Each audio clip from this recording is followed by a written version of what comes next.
So I went out for apples for my wife and her sister. We got sidetracked. Ended up with nachos and Tex-mex place. I've eaten there a couple times to go, but I've never eaten at the restaurant. So here I am, having some nachos. This good. I've enjoyed their food. Okay, it's Monday, about 3:15, and I just got up, helped Kate with some stuff at the hospital, did a few things, and then went home, got a few things from the house that we needed, and I worked for a few hours, and then had some lunch, and I'm coming back to the hospital now. It's 3:15, I gotta go upstairs and drop off some stuff in my backpack for Kate, and then I'm going to go down to the 8th floor and see my two daughters for the first time, well, more than 20 seconds. Kate can't see him today, she says. She doesn't want, I don't know if she doesn't want to, she just wants me to. Not really sure. But anyway, I'm gonna go down there and spend an hour with them, which I'm excited for. It'll be really cool. And then I'll stay here for the night, maybe do a little more work, and hopefully go on a walk and just be here with the family. Pretty cool.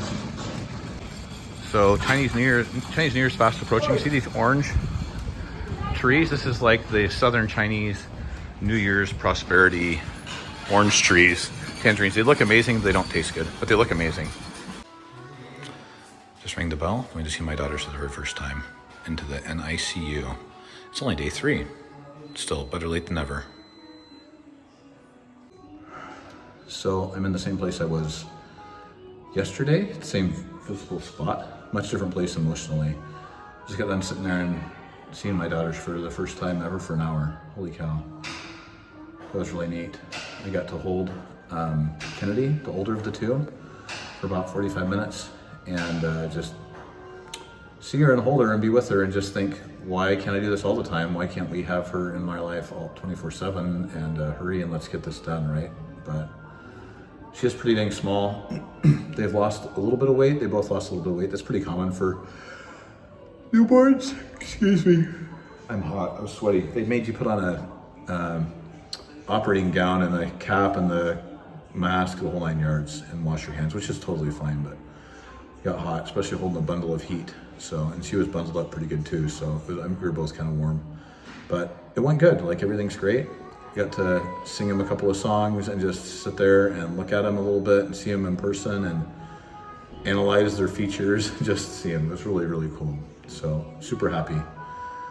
Tomorrow my wife's gonna see him and that'll be good for her, I'm sure. It'll be great. It's good for us to bond with them and it's been really good. I'll tell you guys a story. Wow, I'm really dry now. Kind of got warm and sweaty. So nursing, I was gonna talk about nursing here. It's really interesting the way they do everything here, but the attitudes toward modesty and the Western American style. For instance, if you go into a pool to change, everyone has their own little stall, everyone changes, everything's closed off, there's no nudity, no one sees anybody, there's occasionally places where that's not the way it is, but most places is like that in the West. Here in China, if you go into like change at a pool or something, or at a water park, you're changing swimsuits, it's just one big open area and everybody changes. Or like at a spa where women and men are separated, there are showers for men, and you walk in, the first thing you see is like 80 naked dudes. It's like there's no expectation of modesty and it's not seen as a big deal at all. So their attitudes toward modesty is very different anyway, and their attitudes towards their bodies is different. They haven't grown up with the same, I don't know, Western shame about their bodies. And they also haven't been given a lot of sex education. And so to them, I see them as pretty innocent people. So, and just not like, everything's not sexualized, right? So if it's a bodily function, it's not considered shameful or something to hide. It's just the nature of how it is, right? So I'm all leading up to my wife and nursing. So she's gonna think about nursing. I think she's gonna end up doing it, but her milk hadn't come in. She's 40, so they say that the milk comes in a little later sometimes. So it was like a day and a half, 2 days after she had the kids that her breast started hurting her. And this is where it gets really amazing. So they have a lady whose job it is to come in and give you a massage. And it's specifically a mammary gland massage, where she's just basically massaging her breast, getting the plugs worked out of the mammary glands. I don't know. But she has gloves on. It's very professional. It's not weird or erotic or strange. It's just a massage to get her milk going. And, she has tissues and she starts rubbing on them and like the milk comes out and she's wiping it away and throwing the tissues in the garbage. And they did it to her yesterday afternoon. And then when she woke up this morning, she was like, wow, these are full now. They were like super hard and full. And she was like, scheduled another breast massage to have that kind of alleviated and to get rid of that stuff. And before they scheduled it, after she scheduled it before we finished, she was like, husband, why don't you just come over here and help me take care of this? And I'm like, your sister's right here. This is going to be super awkward for me to suck that out or whatever, right? Like whatever, I don't know. Anyway, I'm like, this is not happening on my watch. Sorry, it's super awkward. But to them, it's not a big deal. Her sister's like, why would that be awkward? I'm like, you don't think that's awkward? Okay, well, that's on you. It's awkward to me. I'm not doing that. Anyway, so she ended up getting the second massage. I went home to our house, pick up some stuff and to work for a couple hours, and she had that massage while I was gone. And then she also was able to get the pump.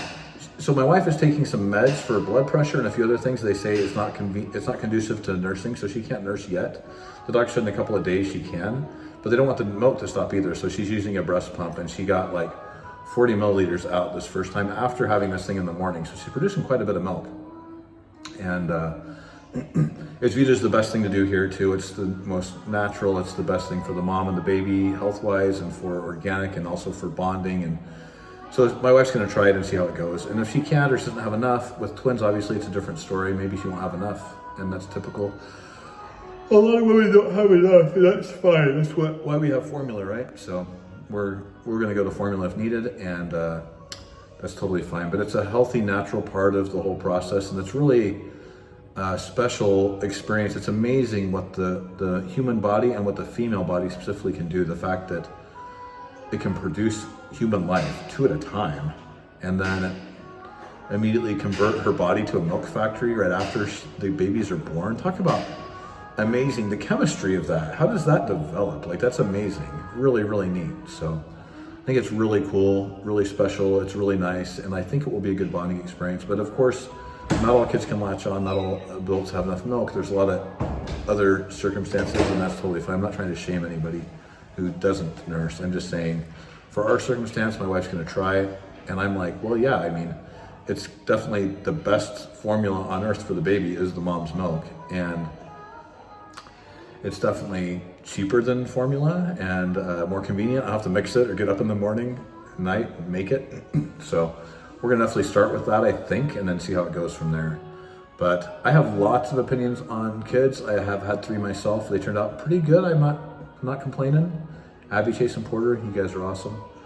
And I think I've learned a lot, and I'm in a much better place as a dad than I was when they were kids. I had a lot of baggage and a lot of hangups and a lot of unknowns. I still have a lot of stuff. I'm sure I'll screw up in totally new ways, but I have learned a lot of things raising kids the first time, and I remember how to do all that. So I'm sure it'll be instructive and helpful, and we'll figure it out together.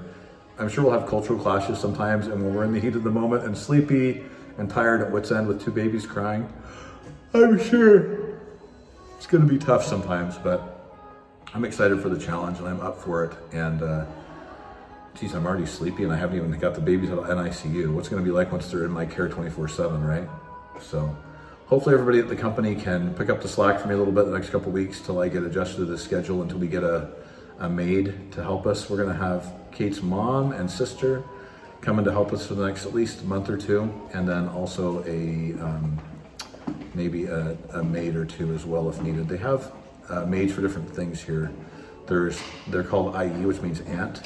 There's aunts you can hire that are specifically for taking care of the baby. There's aunts that help with the wife and the recovery.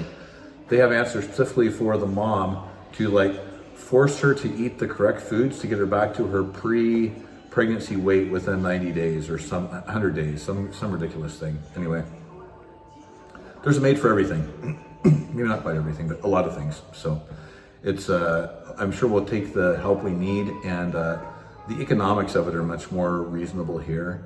To have a full-time maid in the US would probably be $5,000 a month or something, just to have a live-in maid that can make a living doing that, or maybe a little less, I don't know, but probably about 5,000 US a month, I would assume, 4 or 5.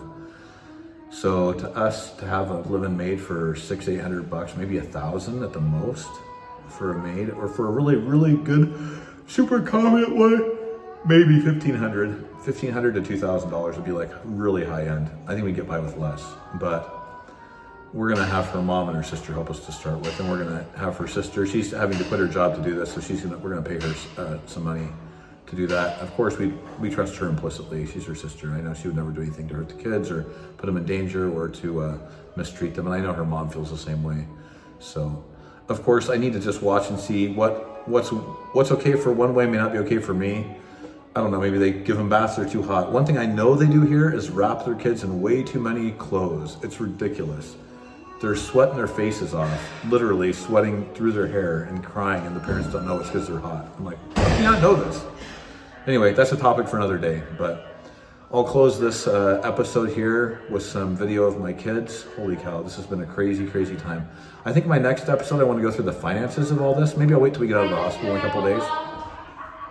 But I want to go through the finances of exactly what this costs us with no insurance at a private hospital here in a good, well-rated hospital here in China. And it's interesting how even though it's well-rated and good and expensive by Chinese terms, Chinese standards, it's also still has some of the same policies and cultural things that you'd see in any other Chinese hospital. So it's been really interesting. Overall, I'd say that medical care has been 9 out of 10, really, really good, very advanced. Everything else has been really good that way. I will say that some of the policies, like the NICU thing I brought up, and dads not being able to see their kids be born in a C-section environment is pretty sad. I'm disappointed in that. But I think I'm through the worst of that stuff, and I only have good things ahead, so I'm excited. Hopefully, this is a small bump in the road for the price of having much better care and more support for Kate and I here in the long run. So that's my report, and I am gonna sign off for now and go back up and give Kate some videos and decompress and just share in the joy of her, tell her how I liked seeing our daughters for the first time. So I'm gonna head out. Thanks again, guys, for watching. If you like these videos, like and subscribe. It helps with the YouTube algorithm. I have no idea. I just hear everybody else say that, so I'm gonna say it too. I do see that my YouTube channel has like almost 1,200 subscribers now, which is great. And one of my videos got like over 1,000 views. I don't know what to expect. I don't know if that's good or bad, but I'm gonna keep posting for now and see how this goes. I am trying to make, the main thing is I'm trying to make this authentic about my life without judgment of the people. I've lived here over 5 years. I love the people of China. I love a lot of things about it. And it's like the US, there's good and bad everywhere.